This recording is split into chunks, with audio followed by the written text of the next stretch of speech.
World, Tommy D here from Talking with Tommy D. We're out here with Kate in McPherson Park, aka Needle Park in Kensington, North Philadelphia. What's up, Kate? Hey. I'm putting these on YouTube. You cool with that? Yep. How old are you? 29. I'll be 30 on the 30th. Okay. Where are you from originally? I grew up in Warminster, Bucks County. Alright, and you when was the first time you had problems with drugs? After I gave birth to my son, so when I turned 20, I was 21. 21? Mm-hmm. Okay. You didn't do any other drugs as a kid? Never. Like I wouldn't even take ibuprofen as a kid. Really? Never. So what was like childhood like for you as like growing up? Like what was that like? It was good. I was daddy's little girl. Both your parents, they were together? No, I had a stepmom and a stepdad. Okay. I loved my stepmom, loved my stepdad. I was very grateful to have two families. My dad was addicted. My brother and sister are currently addicted. My mom never used drugs. So you have addiction in your family? Yes. But you didn't indulge in that until you got older. As a kid in high school, you did well? Great. Yeah? Did you have any like specials? Did you do music? Was there any sports? I mean, anything in high school like that? No, not too much. I was like a homebody and, you know, hanging out with my friends and stuff like that. I wasn't getting into trouble and, you know, stuff. Did you have a specific group of friends that you hung out with? Yeah, a couple girls. Yeah. Who I still currently talk to. I'm grateful, yeah. I was going to ask that, if you remain in touch with them still. Yeah, yep. Okay. And they're actually they're not addicts, so. Really? Yeah. Do they understand? My one friend does because she grew up with it, so she definitely understands. But she doesn't want to be around me when I'm using, and I can't blame her. So yeah. Hopefully my relationship with her will get back, you know, when I get clean. What was when you basically didn't smoke weed or do any other drugs in high school or anything like that? Did you drink? Was there any drinking? No. Okay. So you had your child, and then you got prescribed pain medicine. Yep. And that's what started your addiction, was being prescribed pain medicine from a doctor. Yep. That prescription was gone. I liked the way I felt, and I kept getting more.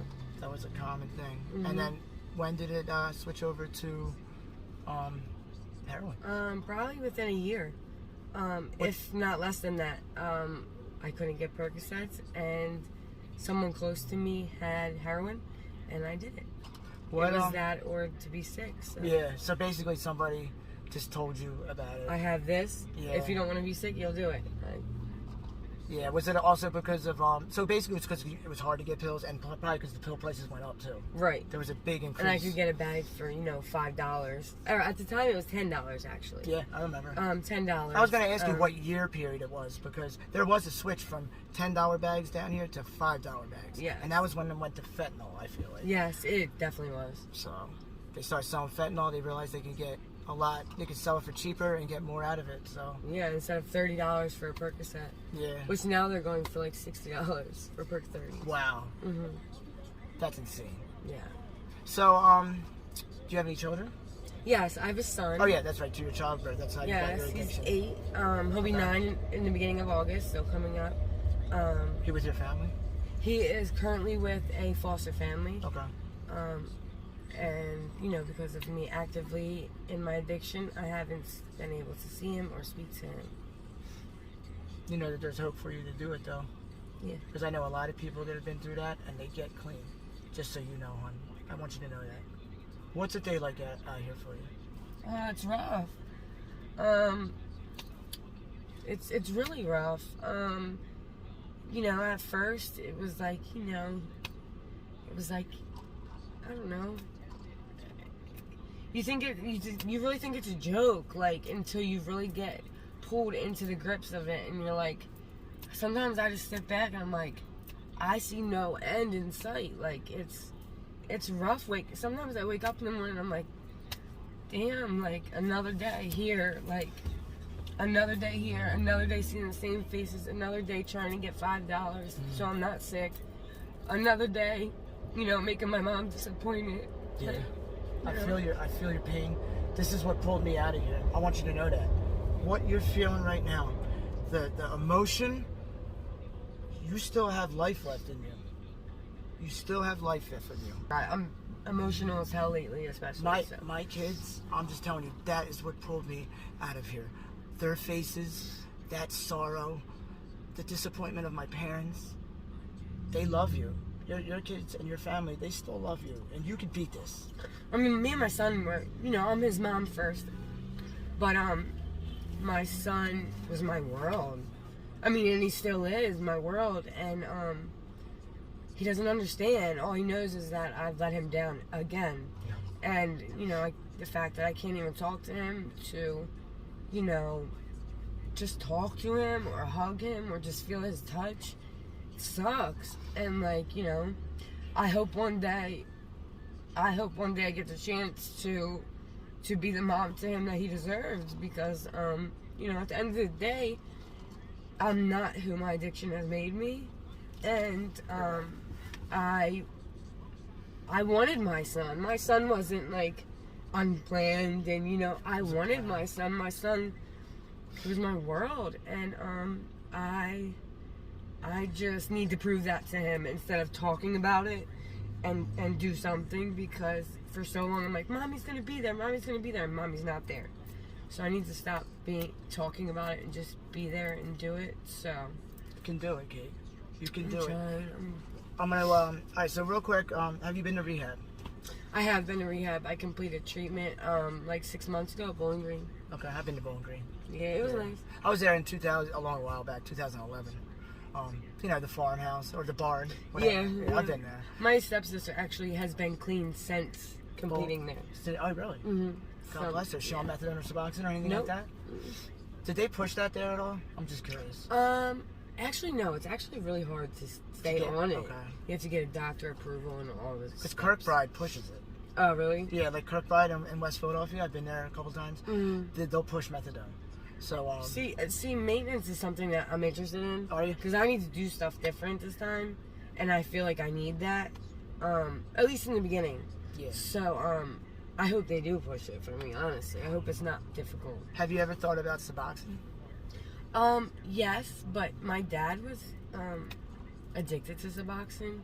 So I kind of have a sore spot for Suboxone, honestly. You can get really addicted to methadone, though. Yeah, so, I know, and the withdrawal from it is awful. I did. Yeah, so when you do get on it, if you get on it, I usually try to tell people to go to Vivitrol first, but if you get on methadone,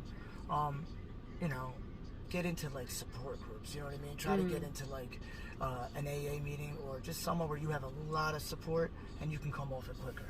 Yeah. Because if you stay on it long, kind of like I did, I'm extremely addicted to it. I sometimes wonder if I'm going to be a lifer. Right. That's sad to say, but I've heard people years and years. Yeah, but I come down here and I'm thankful I'm not here. Right. I'm thankful that I am with my kids. Mm-hmm. So that's another thing. I guess I could ask you as a good question. Would you trade being? I guess it's a dumb question. Would you trade being on methadone forever rather than being down here? You know what I'm saying? Absolutely. And being with your kid. Absolutely. Rather than trying to get clean down here and maybe having a chance. 100%. Absolutely. Because I would trade anything in the world to be with my son right now. Anything. Just to feel my son. Just to feel his hug. Anything. Even my mom. My mom moved to Florida when I was incarcerated. She's not an addict, and she's just sick of all of her children letting her down. And I can't blame her, So I would do anything to be with my mom, to be with my son, to just feel his love and, let him know that I do love him. And hopefully he's not being told otherwise. That's all I can hope for. So what are some of the ways you get money out here? I'm grateful. A lot of the women do sell their body in Trick. I'm grateful that I have not. Yeah. But works, needles, selling needles, collecting needles, turning them in and getting new ones to sell. And getting cigarettes, selling them. Even robbing people, honestly. I heard a lot if you fall asleep around here, you're done. They're gonna rob you. I heard that's an unwritten I have rule no for clothing. everybody. I have 3 cell phones that have been gone. Yeah. So it's why not, right? Yep. So, and it was almost everyone does it to me. So. Yeah.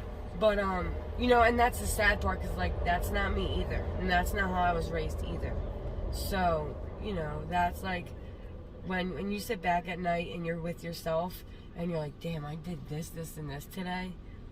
Like, would you be proud to say that to your parents? And chances are, it's a no. Yeah. Like, I know I need to get my act together. I need to, you know, if for no one else, for my mom or my son. Because, you know, right now it's hard to love myself. I don't love myself. Which makes getting clean even harder. Because I don't want to. Because you don't love yourself. And when I was down here, sometimes I would feel like the world was better off without me. My family was better off without me. My kids were better absolutely. off. I feel that on a daily basis. That's not true, though. That my son is better off without me. That's the devil whispering in your ear. That's your addiction whispering in your ear. That's your doubts whispering in your ear. I'm just telling you that your son wants you. Your family wants you. And God wants you to get better. So, and since my dad passed away in 2015, life's been hard. I bet. Life's really been hard. So, I bet. finding my way has been difficult since then. So. Well, I come down here every Monday, okay? I can give you my Instagram. I can give you some information. Definitely. If you ever need to get a hold of me to maybe get into rehab or maybe get into... should be going to detox tomorrow. Tomorrow? Mm-hmm. That would be... I have to call in the morning. I did my assessment on the phone today. Really? Yes. And then I also was in Savage Sisters awesome. before my relapse and all of this. And I just seen her recently, Sarah from Savage Sisters. Okay. And she said that I'm always welcome back in the home. Great. Which made me feel great, because I was very embarrassed seeing her like this. It's hard to have to go back. She didn't treat me any different, and like that's why, you know, she's an amazing person. And so going to a recovery house isn't so like out of the ordinary. yes. Or impossible. Right. Yeah, because I used to feel... I was in a recovery house before, and sometimes to go back after you've... It's like the walk of shame. Tail between your legs type stuff. I feel that. You know, and I have to get all my clothes again, and I have to get back on my meds, and, you know, I have to do everything again. It's a lot on your plate at once when you first get clean, so it's overwhelming. Antidepressants? You're on antidepressants and stuff? I haven't been in months, but I need to be. Do you feel depressed and withdrawn Oh, from yeah, that? definitely. Wow. I'm sure that contributes to your addiction. Yeah, definitely.